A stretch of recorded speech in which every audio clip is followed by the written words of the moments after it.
आज के इस ब्लॉग में हम बात करेंगे वैष्णो देवी यात्रा के बारे में। अगर आप वैष्णो देवी की यात्रा करना चाहते हैं, माता रानी के दर्शन करना चाहते हैं, तो आप वहां पे कैसे पहुंचेंगे और वहां पे क्या क्या सुविधाएं और आपका कितना खर्चा आएगा वो पूरा बताएंगे। अभी हमें जम्मू तवी रेलवे स्टेशन पे, अगर इस समय आप जम्मू आते हैं तो आपको कोरोना की निगेटिव रिपोर्ट लानी ज़रूरी है। अगर नहीं लाते हैं तो आपका यहाँ पे बिल्कुल फ्री ऑफ कॉस्ट टेस्ट हो जाएगा और उसकी रिपोर्ट आपको दी जाएगी, जिसको लेकर आप आगे की यात्रा कर सकते हैं। कटरा पहुंचने के लिए बस, ट्रेन और हवाई जहाज़ तीनों की सुविधा है।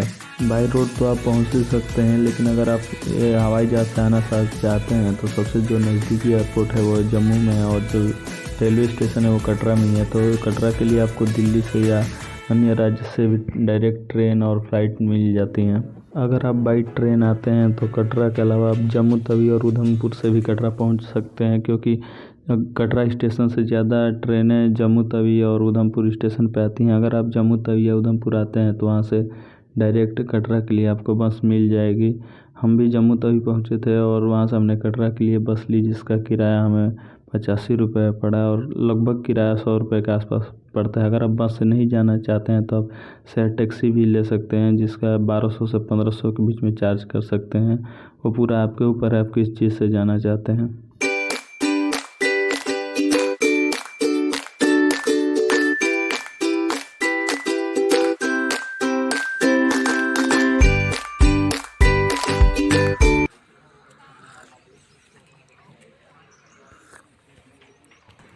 अपनी बस यहाँ पे रुकी हुई है। यहाँ कुछ दुकानें हैं जहाँ चाय पकौड़े मिल रहे हैं। अभी तो कुछ खा नहीं सकते तो चाय लेते हैं। हमने यहाँ से लिया चाय पीते हैं और आगे चलते हैं। बस ने हमें कटरा के बस स्टैंड पे उतार दिया है और यहीं पे श्राइन बोर्ड का कॉम्प्लेक्स भी है, जहाँ आपको रूम्स भी मिलेंगे, खाने वाने की सुविधाएं भी मिलेंगी। और बस स्टैंड के बिल्कुल पास ही में यात्रा पर्ची काउंटर है। यहाँ से आप यात्रा के लिए पर्ची कटवा कर आगे की यात्रा कर सकते हैं। आप ऑनलाइन यात्रा पर्ची भी ले सकते हैं। हमने भी कोरोना की वजह से ऑनलाइन यात्रा पर्ची ले ली थी, तो हमने पर्ची नहीं कटाया। तो अब हम बाणगंगा चेक पॉइंट की तरफ चलते हैं।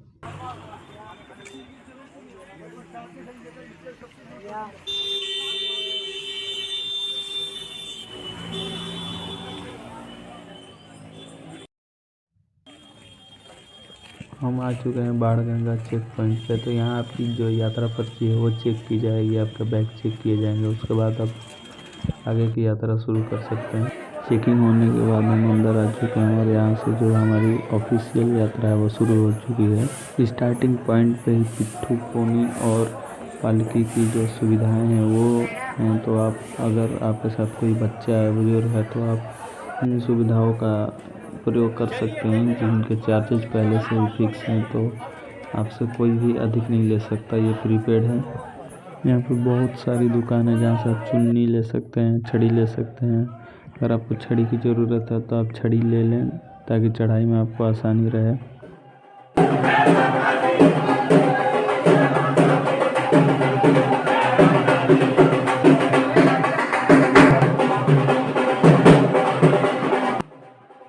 भवन तक जाने के दो रास्ते हैं। एक तो पुराना रास्ता और एक अभी अभी जो बना है कुछ दिन पहले नया रास्ता, जो कि है ताराकोट होके। तो हम अभी नए रास्ते से नहीं जा रहे हैं, हम चलेंगे पुराने वाले रास्ते से। अगर आप नए रास्ते पे जाते हैं तो ये रहा नए रास्ते में बाणगंगा, जहाँ से लोग मानते हैं कि यहाँ से स्नान करके ही आगे जाना चाहिए, लेकिन हम पुराने रास्ते पे चल पड़े हैं। ज़्यादातर लोग पुराने मार्ग से ही जाते हैं और पुराने मार्ग में भी बाणगंगा का ये जो स्नान घाट है, जहाँ लोग स्नान कर रहे हैं।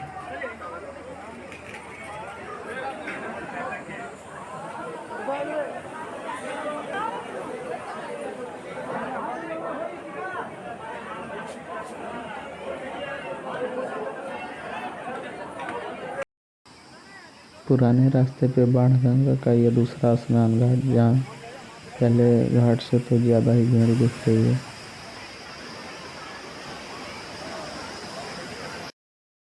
2.5 किलोमीटर की चढ़ाई चढ़ने के बाद हम पहुंच चुके हैं चरण पादुका मंदिर। तो यहाँ पे दर्शन करते हैं और फिर आगे की यात्रा पूरी करते हैं।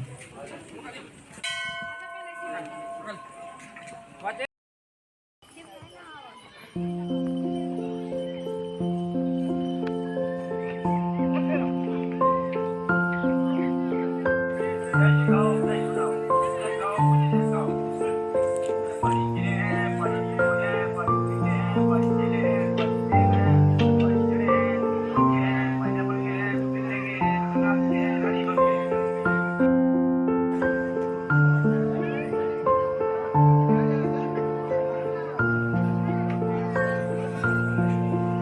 मार्ग में जगह जगह पे साइन बोर्ड के स्टॉल्स बने हुए हैं जहाँ सब चाय कॉफ़ी नमकीन ले सकते हैं। हमने भी यहाँ से कॉफ़ी लिया है तो कॉफ़ी पीते हैं और आगे की जो यात्रा है वो पूरी करते हैं।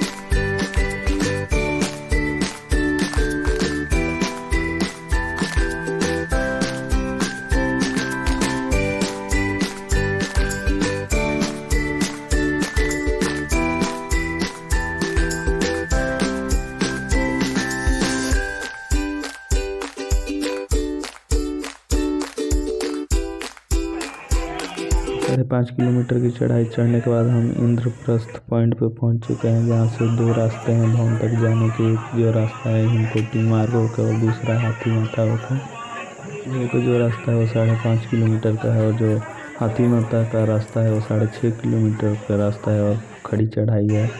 तो आप दोनों रास्तों से भवन पहुँच सकते हैं। अगर आप हिमकोटी के रास्ते से जाते हैं तो इस रास्ते में बैटरी कार की भी सुविधा है, जिसको चार्ज लगभग 350 रुपये है। तो आप 350 रुपये में बैटरी कार बुक करके अर्धकुंवारी के पास से भवन तक पहुंच सकते हैं। मार्ग से अगर यात्रा कर रहे हैं और अर्धकुंवारी के दर्शन करना चाहते हैं तो आपको 400 मीटर ऊपर चढ़ के आना पड़ेगा और फिर वापस से 400 मीटर नीचे जाना पड़ेगा।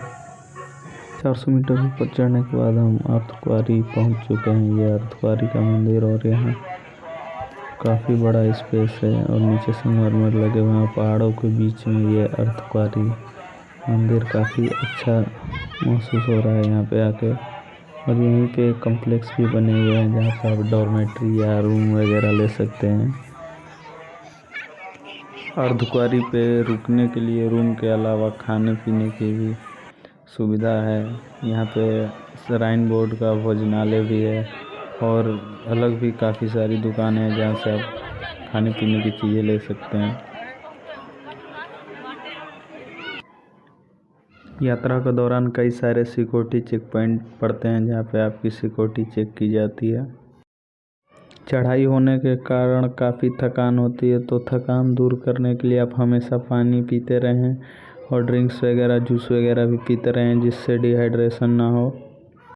अपनी जो यात्रा है उसे लगातार ना करें, बीच बीच में रुक कर विश्राम करते रहें, जिससे बॉडी को रेस्ट मिलेगा और आपको कोई दिक्कत भी नहीं होगी।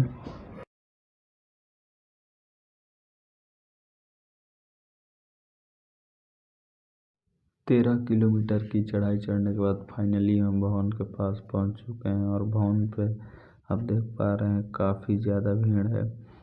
ये रही भीड़ से आप यहाँ से प्रसाद ले सकते हैं, तो हम भी यहाँ से प्रसाद लेते हैं।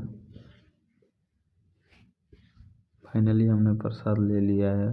दर्शन करने के लिए आपको सभी सामान इधर ही रखना होता है लॉकर रूम में, तो लॉकर रूम में हम अब सामान रखते हैं और दर्शन के लिए चलते हैं। आज हम नवरात्रि के पहले दिन आए हैं, तो नवरात्रि के समय में भवन को पूरी तरीके से सजा दिया गया है। ये फूलों की सजावट काफ़ी अच्छी लग रही है और जैसा कि देख रहे हैं जय माता दी, सब कुछ फूल असली फूल से सजाया गया है। अगर आप नवरात्रि में वैष्णो देवी यात्रा पे आते हैं तो आपको एक अलग ही माहौल देखने को मिलेगा और साथ ही साथ आपको भीड़ का भी सामना करना पड़ेगा। ये रहा भवन का नज़ारा। रात में भवन बिल्कुल स्वर्ग की तरह दिखाई दे रहा है।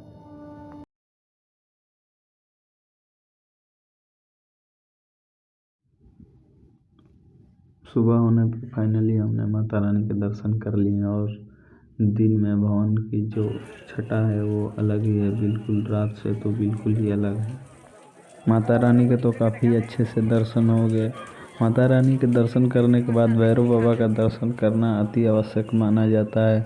तो हम भी अब भैरव बाबा के दर्शन के लिए चलेंगे। अगर आप भैरव बाबा के दर्शन के लिए जाना चाहते हैं तो भवन के पास से ही आपको रोपवे की सुविधा मिलेगी, तो आप रोपवे का टिकट लेके भैरव बाबा तक जा सकते हैं, नहीं तो आप पैदल चढ़ाई भी चढ़ सकते हैं। हम आपको बता दें कि जो रोपवे की सर्विस है वो सिर्फ दिन में ही चालू रहती है, तो आप अगर रात को चाहते हैं रोपवे से जाना तो आप नहीं जा सकते हैं। पूरे रास्ते आपको हर एक जगह से अलग ही नज़ारा देखने को मिलेगा। चढ़ाई चढ़ने के बाद हम भैरव बाबा मंदिर पे पहुंच चुके हैं और हमने दर्शन भी कर लिया है।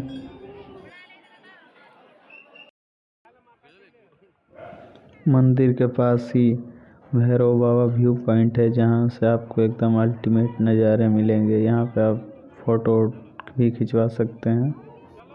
और नवरात्रि की वजह से आप देख रहे हैं कितनी सारी भीड़ है। इतनी भीड़ नवरात्रि के दिन में ही होती है, बाकी दिनों में तो भीड़ इससे कम ही रहती है।